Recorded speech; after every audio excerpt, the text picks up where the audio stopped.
England ವಿರುದ್ಧದ 5 ಪಂದ್ಯಗಳ T20 ಸರಣಿಗೆ ಯುವ ಆಟಗಾರರಿಂದ ತುಂಬಿದ 15 ಸದಸ್ಯರ ಭಾರತ ತಂಡವನ್ನು ಆಯ್ಕೆ ಮಾಡಲಾಗಿದೆ. ನಾಯಕ ಸೂರ್ಯಕುಮಾರ್ ಯಾದವ್ ಮತ್ತು ಉಪನಾಯಕ ಹಾರ್ದಿಕ್ ಪಾಂಡ್ಯ ನಿರಂತರವಾಗಿ ತಂಡದಿಂದ ಹೊರಗುಳಿಯುತ್ತಿದ್ದ 5 ಸ್ಫೋಟಕ ಆಟಗಾರರು ಮರಳಿದರು ತಂಡಕ್ಕೆ. ಈ ತಂಡದಲ್ಲಿ 3 ವಿಕೆಟ್ ಕೀಪರ್ಗಳು, 4 ಓಪನರ್ಗಳು, 3 ಆಲ್ರೌಂಡರ್ಗಳು, 2 ಫಿನಿಷರ್ಗಳು ಮತ್ತು 5 ಬೌಲರ್ಗಳು ಸೇರಿ ಒಟ್ಟು 15 ಆಟಗಾರರಿಗೆ ಅವಕಾಶ ನೀಡಲಾಗಿದೆ. ಟಿ20 ಸರಣಿಯಲ್ಲಿ ಇಂಗ್ಲೆಂಡ್ ತಂಡವನ್ನು ಹೀನಾಯವಾಗಿ ಸೋಲಿಸಲು ನಾಯಕ ಸೂರ್ಯಕುಮಾರ್ ಯಾದವ್ ಮಾಡಿದರು ಪ್ರತಿಜ್ಞೆ. ಮೈದಾನದಲ್ಲಿ ಕಣಕ್ಕಿಳಿಯಲಿದೆ ಸಂಪೂರ್ಣ ಹೊಸ ತಂಡ. ಸ್ನೇಹಿತರೆ, ಇಂಗ್ಲೆಂಡ್ ವಿರುದ್ಧ ಮೊದಲಿಗೆ ಟಿ20 ಸರಣಿ ನಡೆಯಲಿದೆ. ಇದರಲ್ಲಿ ಒಟ್ಟು 5 ಪಂದ್ಯಗಳು ನಡೆಯಲಿವೆ. ನಂತರ ಓಡಿಐ ಸರಣಿ ನಡೆಯಲಿದೆ. ಟಿ20 ಸರಣಿಯ ಮೊದಲ ಪಂದ್ಯ ಜನವರಿ 22 ರಂದು ಕೋಲ್ಕತ್ತಾದ ಈಡನ್ ಗಾರ್ಡನ್ ಸ್ಟೇಡಿಯಂನಲ್ಲಿ ನಡೆಯಲಿದೆ ಹಾಗೂ ಎರಡನೇ ಪಂದ್ಯ ಜನವರಿ 25 ರಂದು ಚೆನ್ನೈನಲ್ಲಿ ಮತ್ತು ಮೂರನೇ ಪಂದ್ಯ ಜನವರಿ 28 ರಂದು ರಾಜ್ಕೋಟ್ನಲ್ಲಿ ನಡೆಯಲಿದೆ. ಇದಾದ ಬಳಿಕ ಕೊನೆಯ 2 ಪಂದ್ಯಗಳಲ್ಲಿ 4ನೇ ಪಂದ್ಯ ಜನವರಿ 31 ರಂದು ಪುಣೆಯಲ್ಲಿ ಹಾಗೂ 5ನೇ ಪಂದ್ಯ ಫೆಬ್ರವರಿ 2 ರಂದು ಮುಂಬೈನಲ್ಲಿ ನಡೆಯಲಿದೆ. ಈ ಟಿ20 ಸರಣಿಯ ನಂತರ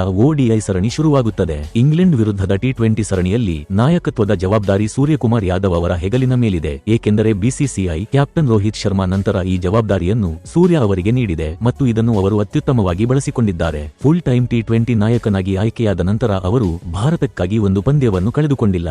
ಹಾಗಾಗಿ ಅವರ ನಾಯಕತ್ವ ಖಚಿತವಾಗಿದೆ. ಇವರ ಹೊರತಾಗಿ ಇತರ ಆಟಗಾರರ ಬಗ್ಗೆ ಮಾತನಾಡಿದರೆ 4 ಯುವ ಆಟಗಾರರಿಗೆ ಡೆಬ್ಯೂ ಮಾಡುವ ಅವಕಾಶ ದೊರಕಬಹುದು. ಹಾಗಾದರೆ ಬನ್ನಿ, ಇಂಗ್ಲೆಂಡ್ ವಿರುದ್ಧ ಭಾರತ ತಂಡ ಹೇಗಿರುತ್ತದೆ ಮತ್ತು ಯಾರಿಗೆ ಮೊದಲ ಬಾರಿಗೆ ಟಿ20ನಲ್ಲಿ ಅವಕಾಶ ಸಿಕ್ಕಿದೆ ಎಂಬುದನ್ನು ತಿಳಿಸುತ್ತೇವೆ. ಆದರೆ ಅದಕ್ಕೂ ಮುನ್ನ ನೀವು ಕೂಡ ಟೀಮ್ ಇಂಡಿಯಾದ ನಿಜವಾದ ಅಭಿಮಾನಿಯಾಗಿದ್ದರೆ ಈ ವಿಡಿಯೋವನ್ನು ತಪ್ಪದೆ ಲೈಕ್ ಮತ್ತು ಶೇರ್ ಮಾಡಿ. ಸ್ನೇಹಿತರೆ, ಇಂಗ್ಲೆಂಡ್ ವಿರುದ್ಧ ಭಾರತ ತಂಡದಲ್ಲಿ ಯಶ್ ದಯಾಳ್, ವೈಭವ್ ಅರೋರಾ, ಸುರೇಶ್ ಶರ್ಮಾ ಮತ್ತು ಶಶಾಂಕ್ ಶರ್ಮಾ ಅವರಿಗೆ ಅವಕಾಶ ಸಿಗುವುದು ಖಚಿತವಾಗಿದೆ. ಐಪಿಎಲ್ನಲ್ಲಿ ಇವರ ಉತ್ತಮ ಪ್ರದರ್ಶನದ ಹಿನ್ನೆಲೆ ಆಯ್ಕೆದಾರರ ಗಮನ ಇವರ ಕಡೆ ಇರುವುದರಿಂದ ಇವರೆಲ್ಲರಿಗೂ ಭಾರತ ತಂಡದ ಕಡೆಯಿಂದ ಇನ್ವಿಟೇಷನ್ ಬರಬಹುದು. ಇತರ ಹೊರತಾಗಿ ಬೇರೆ ಆಟಗಾರರ ಬಗ್ಗೆ ಮಾತನಾಡಿದರೆ ಇಂಗ್ಲೆಂಡ್ ಟಿ20 ಸರಣಿಯಲ್ಲಿ ಪ್ರಾಮುಖ್ಯತೆ ಪಡೆಯುವ ಆಟಗಾರರಲ್ಲಿ ಸಂಜು ಸ್ಯಾಮ್ಸನ್, ತಿಲಕ್ ವರ್ಮಾ, ಹರ್ಷದೀಪ್ ಸಿಂಗ್, ಹಾರ್ದಿಕ್ ಪಾಂಡ್ಯ, ವರುಣ್ ಚಕ್ರವರ್ತಿ ಮತ್ತು ರಮನ್ದೀಪ್ ಸಿಂಗ್ ನಂತಹ ಸ್ಫೋಟಕ ಆಟಗಾರರ ಹೆಸರಿದೆ. ಅದೇ ರೀತಿ ಡೊಮೆಸ್ಟಿಕ್ ಕ್ರಿಕೆಟ್ನಲ್ಲಿ ಭರ್ಜರಿ ಪ್ರದರ್ಶನ ನೀಡಿದ್ದ ಮತ್ತು ಟೀಮ್ ಇಂಡಿಯಾದಿಂದ ಹೊರಗಾಗಿದ್ದ wicket keeper batsman Ishan Kishan ಅವರು ತಂಡಕ್ಕೆ ಮರಳುವ ಸಾಧ್ಯತೆಯು ಬಹುತೇಕ ಖಚಿತವಾಗಿದೆ. ನಿಮ್ಮ ಮಾಹಿತಿಗಾಗಿ ತಿಳಿಸಿದರೆ ತುಂಬಾ ಸಮಯದಿಂದ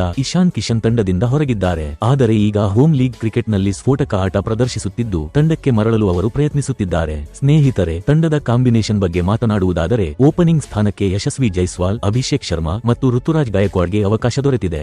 ಗಾಯಕ್ವಾಡ್ ಕೂಡ ದೀರ್ಘ ಸಮಯದ ನಂತರ ತಂಡಕ್ಕೆ ಮರಳಿದ್ದಾರೆ ಹಾಗೂ ಮಿಡಲ್ ಆರ್ಡರ್ ಬ್ಯಾಟ್ಸ್ಮನ್ಗಳಾಗಿ ತಿಲಕ್ ವರ್ಮಾ, ರಿಯಾನ್ ಪರಾಗ್ ಮತ್ತು ನಿತೀಶ್ ಕುಮಾರ್ ರೆಡ್ಡಿ ಅವರು ಸ್ಥಾನ ಪಡೆದಿದ್ದಾರೆ ಮತ್ತು ವಿಕೆಟ್ ಕೀಪರ್ ಬ್ಯಾಟ್ಸ್ಮನ್ಗಳಾಗಿ ಸಂಜು ಸ್ಯಾಮ್ಸನ್ ಹಾಗೂ ಇಶಾನ್ ಕಿಶನ್ ಅವರಿಗೆ ಅವಕಾಶ ದೊರೆತಿದೆ ಮತ್ತು ಆಲ್ರೌಂಡರ್ಗಳ ವಿಭಾಗದಲ್ಲಿ ಹಾರ್ದಿಕ್ ಪಾಂಡ್ಯ, ಅಕ್ಷರ್ ಪಟೇಲ್ ಮತ್ತು ಶಿವಂ ದುಬೆ ಅವರನ್ನು ಸೇರಿಸಲಾಗಿದೆ ಹಾಗೂ ಫಿನಿಷರ್ ಪಾತ್ರವನ್ನು ರಿಂಕು ಸಿಂಗ್ ಅವರಿಗೆ ನೀಡಲಾಗಿದೆ ಮತ್ತು ಹರ್ಷದೀಪ್ ಸಿಂಗ್, ಕುಲ್ದೀಪ್ ಯಾದವ್ ಮತ್ತು ಮಯಾಂಕ್ ಯಾದವ್ ನಂತಹ ಬೌಲರ್ಗಳಿಗೆ ಇಂಗ್ಲೆಂಡ್ ವಿರುದ್ಧದ ಟಿ20 ಸರಣಿಯಲ್ಲಿ ಅವಕಾಶ ಸಿಗಲಿದೆ. ಸ್ನೇಹಿತರೆ, ಈಗ ಭಾರತದ ಸಂಭಾವ್ಯ ಸ್ಕ್ವಾಡ್ ಅನ್ನು ನೋಡಿದರೆ ಈ ತಂಡದಲ್ಲಿ ನಾಯಕ ಸೂರ್ಯಕುಮಾರ್ ಯಾದವ್, ಯಶಸ್ವಿ ಜೈಸ್ವಾಲ್, ಅಭಿಷೇಕ್ ಶರ್ಮಾ, ಋತುರಾಜ್ ಗಾಯಕ್ವಾಡ್, ತಿಲಕ್ ವರ್ಮಾ, ರಿಯಾನ್ ಪರಾಗ್, ನಿತೀಶ್ ಕುಮಾರ್ ರೆಡ್ಡಿ, ಸಂಜು ಸ್ಯಾಮ್ಸನ್, ಇಶಾನ್ ಕಿಶನ್, ಹಾರ್ದಿಕ್ ಪಾಂಡ್ಯ, ಅಕ್ಷರ್ ಪಟೇಲ್, ಶಿವಂ ದುಬೆ, ರಿಂಕು ಸಿಂಗ್, ಹರ್ಷದೀಪ್ ಸಿಂಗ್, ಕುಲ್ದೀಪ್ ಯಾದವ್, ಮಯಾಂಕ್ ಯಾದವ್, ವರುಣ್ ಚಕ್ರವರ್ತಿ ಮತ್ತು ಹರ್ಷಿತ್ ರಾಣಾ ಅವರ ಹೆಸರಿದೆ. ಸ್ನೇಹಿತರೆ, ನಿಮ್ಮ ಪ್ರಕಾರ ಈ ತಂಡ ಇಂಗ್ಲೆಂಡ್ ವಿರುದ್ಧ ಸರಣಿಯನ್ನು ಗೆಲ್ಲುತ್ತದೋ ಇಲ್ಲವೋ, ಎಸ್ ಅಥವಾ ನೋ ಎಂದು ಕಮೆಂಟ್ ಮಾಡುವ ಮೂಲಕ ನಿಮ್ಮ ಅಭಿಪ್ರಾಯವನ್ನು ತಿಳಿಸಿ.